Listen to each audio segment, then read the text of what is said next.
Welcome to the Rowdy.com ATL version.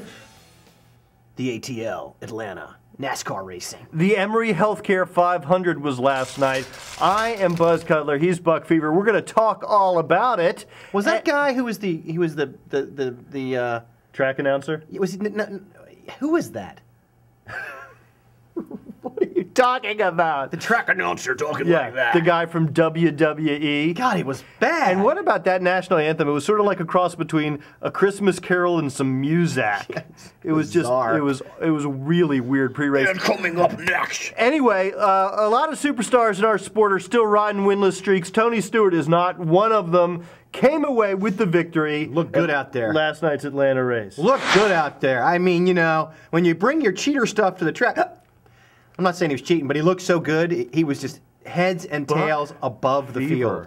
And he did say that the car felt so good that he could actually go as wide as he wanted, which is a rare thing for Smoke. That car was really good, and his team was really good. They got him out on the pits very well. Good job. You know, what's also of note, I think, is that he was the strongest car within the Hendrick universe. Yeah, he was stronger than Jeff Gordon. Obviously, he was stronger than Mark Martin and Dale Earnhardt Jr., even stronger than Jimmy. One win does not a championship hopeful make. While I think it was great for Smoke, I think it's great to go into the chase with a win. Still doesn't strike me as being strong enough to have anything for Carl Edwards, Kevin Harvick, or Jimmy Johnson. You are wrong, sir. Come the playoffs. Wrong. So you picking Smoke to be the champion? I'm saying it's a good time for him to get a win and for him to be peaking, and he's got just as good a shot as any of them.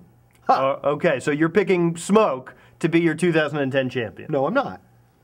So who are you picking? I'm picking Jimmy Johnson, baby. All right, issue number 2. There are only 2 guys left in the top 12 who have not clinched their chase berth. Greg Biffle and Clint Bowyer. They don't need to do a lot going into Richmond, but they need to do something. Yeah, I would just call Bobby Labonte up and say, hey, dude, start and park your car early. Because I think, you know, if the 4 or 5 start and park cars, if they fall out, then they probably both clinch. I mean, I don't know what it is. I don't have it off the top of my head. I don't do math. But it's close.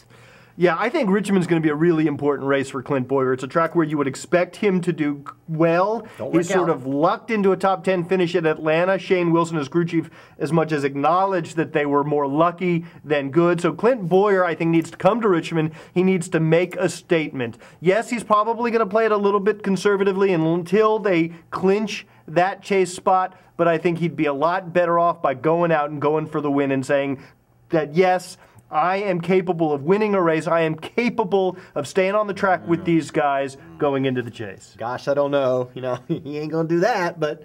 Well, Richmond's a good track for him. I know it is. It's a great track for him, but that's not what you do. That's not what you... I mean, unless you really have an amazing car and you want to lead all the laps. Well, Clint Bowyer is going to be one of those guys that we were used to seeing as making the chase, but not making any noise once you get in the chase, unless he can vault himself into New Hampshire from Richmond. Vault. Sort of like Mitch Gaylord. Mitch Gaylord. Remember Mitch? The Iron Cross. Am I dating myself? You are, but those guys, you know what? At least I'm not dating Mitch Gaylord. Yeah, they're strong. All right, next issue. Issue number 3. I'm doing the Iron Cross. Issue number 3. Let's talk a little bit about Joe Gibbs Racing. First, Joey Logano has engine issues. Then, teammate Denny Hamlin, who had a really strong car. He looked good. He looked like he might be able to compete with Tony Stewart. Had some engine issues. Are you worried about Joe Gibbs Racing going into the chase?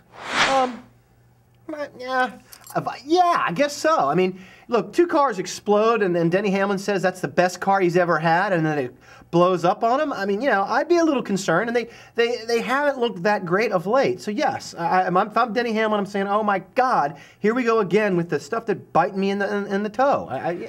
Well, I think Denny Hamlin was a little bit more optimistic than that, and I'm going to agree with him. Look, he hasn't been that good of late, but we also haven't been on very many downforce tracks lately. He was strong to start the race last night, said it was one of the fastest cars he's had all season. He and Mike Ford know why it was fast, and maybe they were trying something a little wacky, a little out of the box in order to gain that speed. You know what? And so I'm going to put that off to the side. I'm going to say last night was an anomaly. I think Denny Hamlin is still going to be a contender in the chase. While he's not as strong as he was looking mid-season, I think he's still going into the chase with 5 races. He's going to ride those 50 bonus points, and he's going to be back on top of his game. Mark Martin, you know what he said? and I think Dick Trickle told him this. Somebody told him this. In order to win, first you must finish. First you got to finish, Denny Hamlin. It ain't just enough to have a super fast hot rod out there. All right. For Dick Trickle, I'm Buzz Cutler. Bass will be back tomorrow. We'll be talking more about Atlanta. Rowdy.com. Say it like it is. Say what like it is? Rowdy.com.